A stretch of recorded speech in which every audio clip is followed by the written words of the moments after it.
How do, ladies and gentlemen and others, it's me, Royston Charmaine, and I'm back in the big jumper, back not feeling too good. So this is going to be more of a low-key video, and I just wanted to talk to you today about the fact that it is Sleep Token week. The new album comes out on the 9th of May, you can just see over the top of my head. At the time of recording it is the 5th, the Monday. And I'm not all that hyped about it. And I feel like I should be. Like, if we look at my channel, you can see, of my top viewed videos, of the ones that are 50k or over, 2 of them are about Sleep Token, 1 about MyChem. The top row, it's 2 of the 4. It's the Taylor Swift video is already at number 5 on the list, so thank you for those of you who've watched that and who've subscribed since. Hello. But yeah, 2 of the 4 on the second row as well, 3 of the 4 on the third row. Like, a lot of my views are from Sleep Token. And so I feel like I should be more hyped about it, but I'm just kind of not. And I do feel like I know why. And I don't really want to play the blame game. But there's a name just here that has a big thing to do with it. Carl Baum. Now, I'm going to have to talk about music production, and I'm very aware that I'm going to talk about music production whilst not knowing a whole lot about it. Because I've tried it in my life and I've not been very good. But I listen to a lot of music and I know what I like the sound of and I know what I don't. And if we look at Sleep Token, we'll not go back as far as the EPs, we'll just look at albums. So Sundowning, of all of Sleep Token's music, I think Sundowning is probably what I listen to the most. And I rated that an 88 out of 100. It's one of my favourite albums. And it was produced by George Laver. And This Place Will Come Your Tomb, which I rated 91. It's even better. I don't listen to it as much, but I definitely think it is the better album of the 2 as an album. I think that's pretty much what I'm writing here there. And the producer there, you'll see, George Laver. And then Take Me Back to Eden. I rated it 71. And the producer was Vessel, apparently, and Carl Baum. And Even in Arcadia is Carl again. Now, Sundowning is a very first album for a band. One criticism I have of that album is that not all of the songs, but most of the songs on that album follow a pattern. And once you notice that pattern, it's very difficult to unnotice. So I'm not actually going to say what it is. If I ever cover that album for some reason, I will. But yeah, it's hard not to see it once you've seen it. But Tomb especially, the production on Sundowning is stellar. Like the way the drums sound is.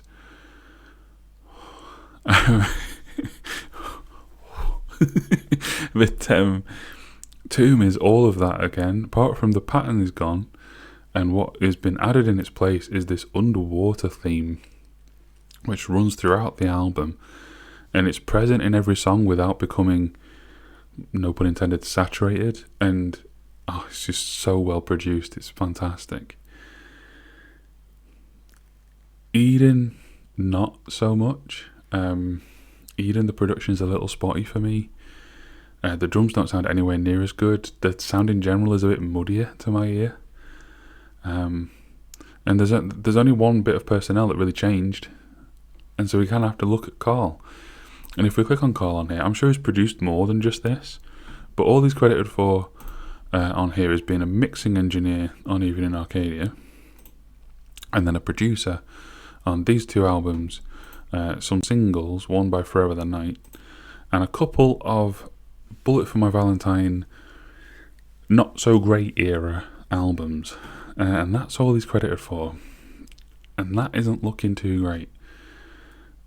And I think, I don't want to cast aspersions because I know nothing about their process, but I think this credit for Vessel might be quite telling, in that maybe the reason for the change in producer between albums was a disagreement between Vessel and George. Like, we know Vessel plays everything up other than the drums, all the vocals, all the writing, all the arrangement, everything. So working with someone else to then make all that writing and that creativity into an actual product, I could imagine he wants to maintain a fair level of control, a level of control that maybe George didn't want to give to an artist. Maybe he wanted to be more of a producer. Well, we may never know. But either way, they dropped George for album 3. If we look at George's credits, again, not many on here, but, you know, this Loathe album, I Let In It, and It Took Everything is, well, it has the little tag on the top corner, which means it's a must-hear, according to Album of the Year, and it is fantastic. And I can tell you he's done other things as well with, in fact, can we find it anywhere, maybe? Is it in Music Engineer? No. I think he's done work with, I think it was Yumi at 6 and stuff. Just other stuff that is maybe more, actually, ironically enough, more poppy. And then when Sleep Token ditched him, they went more poppy. But yeah, I don't think he's made anything that isn't really well produced. And it just feels like a strange decision to go away from him. And I think ever since, I don't think they've made anything as good, anything approaching as good as this again. I wonder if I did track by track ratings when I did these. How would I see that? Actually, I can just click here. What am I doing? Yeah, I did. So, I disagree with some of these now. You can't see them, can you? I haven't set up a get rid of my face on this one. I'll do it manually. Alright. Yeah, I have changed my mind on a few of these songs since then. Alkaline should be higher. Let's do it. Alkaline's an 85. Fall for Me ain't that bad. 70. It is the weakest track on the album. And like that, 74. What was I doing there? 81. Mine's better than that. 74. And Hypnosis is better than that. 88. Yeah, we'll leave it like that for now. But how have I rated the album 91, but then none of the songs that what was I on? What was I thinking there? Let's put the camera back on.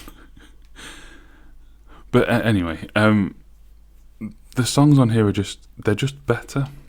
And like none of the new singles, what did I rate these again? 71 Emergence, which is the exact same as I rated Eden and a lot of the familiar sounds and structures from Eden. Emergence, to be honest, how long has it been out now? About a month? It's nearly 2 months, wow. I've barely listened to it in recent weeks. It was weird. On that reaction video I did, I didn't really like it at all, but that was because I kept pausing it and I was like over-analysing it. And then when I listened to it in full, I liked it a lot more. But then every time I've heard it since, I've liked it a bit less again. I don't know, it just feels like a cut song from Turning Back to Eden. It's a very safe first single as well. Like, you know, with Eden being the album that blew them up, here's just more of that. You know, didn't really do it for me. Caramel, I gave a 79. Is it the lowest score? It is the lowest score, and I think it's the lowest average on here. I think it's comfortably the best. I gave it 79. I could actually raise that probably a little bit. I really like this song. I think it's really clever. I think it's a really good subject to write a song about. I think it's really well structured. I know people's complaints is that the drop comes out of nowhere, but that's the entire point. So if that's your thought on that song, then you just weren't listening to it. Yeah, that's by far the best of the new singles.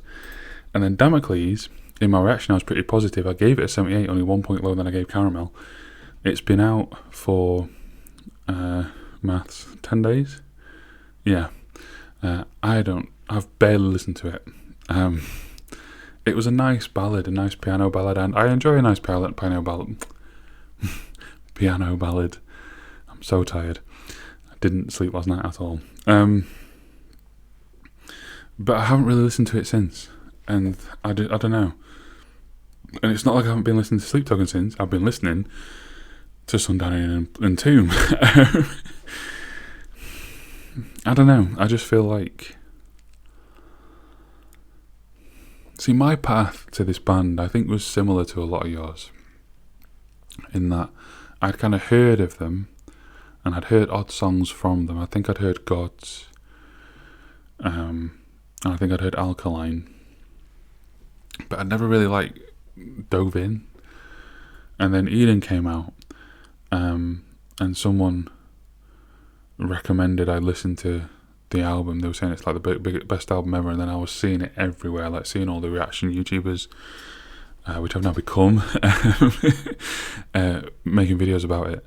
And well, the song I was actually referred to by someone who I won't name was "Are You Really Okay?" And I listened to that and I thought, nah, because I still don't really like that song. But then I listened to The Summoning, I listened to Take Me Back to Eden, I was like, yeah, okay. I think I listened to Take Me Back to Eden, like, this is one of the best songs I've heard. And I stand by that. What's my rating on it? I'll have to manually do it again. 88 and Euclid 90. But the rest of the album, pretty spotty. Like, I do think it starts quite well. And Vor's a really good song. And Ascensionism. But then Are You Really Okay? So lame. And I can't, with Are You Really Okay? I can't get past the, you know, it's talking someone down from suicide, but then it's a moment, it just sticks like a sore thumb to me, where it's like, are you really okay? And then he goes, yeah, yeah, and I'm like, what? No, that doesn't fit. That detracts so much from the emotion of it. The apparition is just kind of mid. Do You Wish That You Loved Me? I've kind of gone in a full 360 on it. I didn't like it when I heard it, then I liked it a lot more, and then I'm back to not liking it again. Rain, same as The Apparition, just a meh song. And then the last two are absolutely phenomenal. But as an album, it just doesn't really flow. It doesn't really work. Lots of the production's kind of lame. And I'm just kind of worried that that's what the new album's going to be, especially with Emergence, especially sounding so much like this. I mean, I guess we'll find out, but... Oh, yeah, that's what I was saying, sorry, I got lost, didn't I? So that's what I was introduced to first. I listened to this, and I loved it, but then I went back, starting at 1. I think I've said this in a video before, I think I might have said it, in this nearly 150,000 views video, which is amazing, thank you so much. I had a few days after this discovery, for me, I was driving up to visit my mum, and she lives about an hour and a half, 2 hour drive-ish away. It's like a 4 hour round trip. 3 if I step on it, which I usually do. So I just put a playlist together, just starting from 1. I put the singles in, like Jaws and The Way That You Were, all the way through, up to the end of Take Me Back to Eden, and I just played it all through, both there and back. And the quality does feel like it drops after tune, and that's sad. And ever since I got really into these two albums, I barely ever listen to anything off here. I'll occasionally listen to Euclid,